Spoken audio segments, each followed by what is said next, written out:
subject. My first question I want to put to Mr. O'Soup. There's something that you said that I didn't quite understand. You were talking about if a parent or a sibling, adult sibling, gave marijuana to someone who was between 12 and 18 years of age.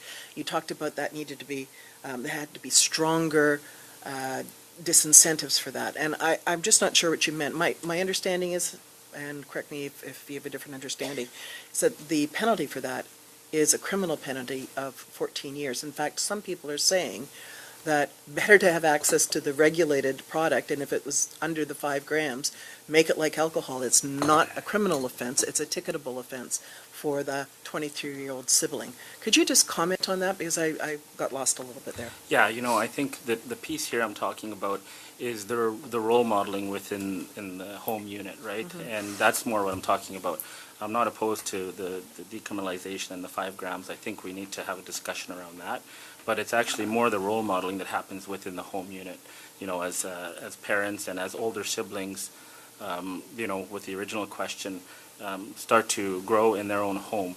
I think that is the piece that could be transitioned onto those younger people. Now, it's really hard to regulate that, whether, a child or youth is getting it from their parents and the 14 years that you're talking about. I'm not fully aware of that piece, but I think that for me, it's the home unit and how does that role modeling happen within the home unit, and how do we protect those kids that are of a certain age from older siblings, as you say, or parents that may be passing that on to them. And I think that's the concern for me.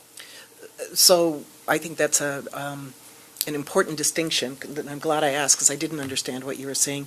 And that really comes down to the kind of public health education that's done and the parenting advice that's given, et cetera. Because I would argue it's the same for alcohol and the patterning and all of that. Okay, thank you.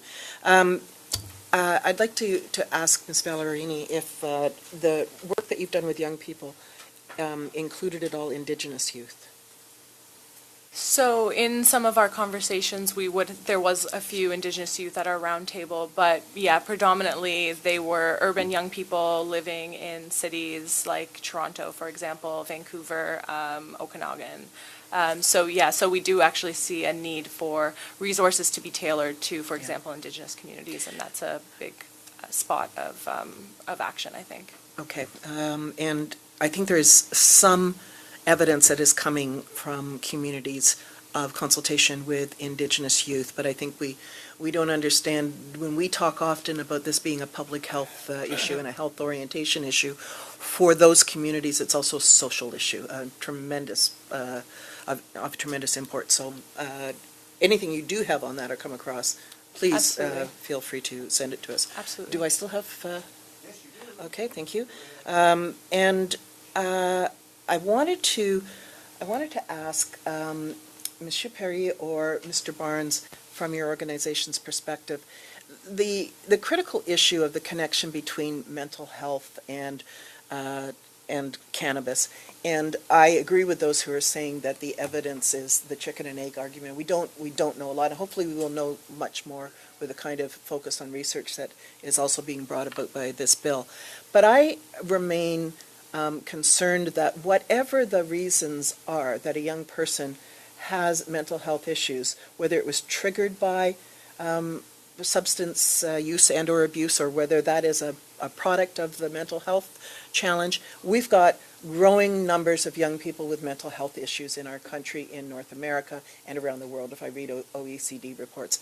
And I think that, not a legislative amendment, but even appending an observation that the national government now, the federal government now, has a potential, I think, leadership responsibility to bring provinces around the table and discuss the status of how we get adequate mental health treatment for young people.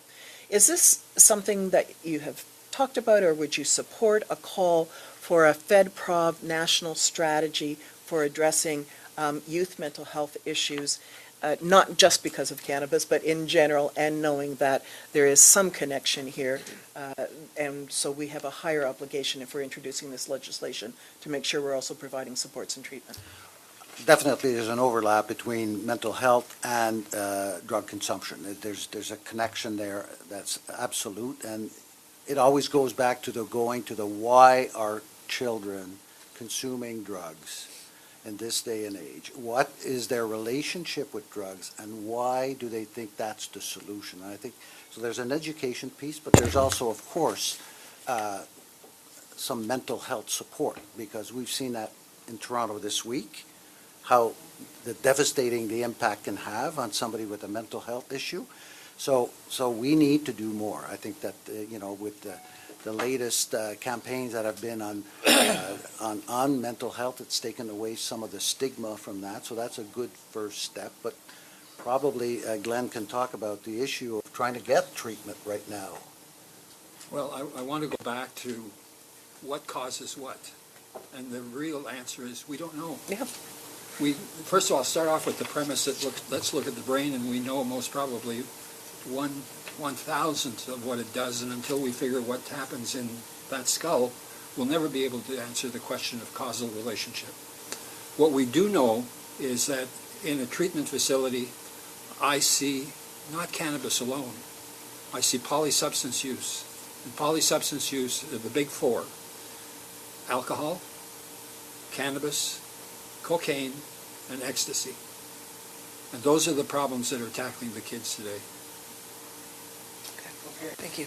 I might add, this committee has already decided that its next major study after it gets finished with C45 is youth and mental health. It'll be a broad and major study. Moving on to Senator Bernard.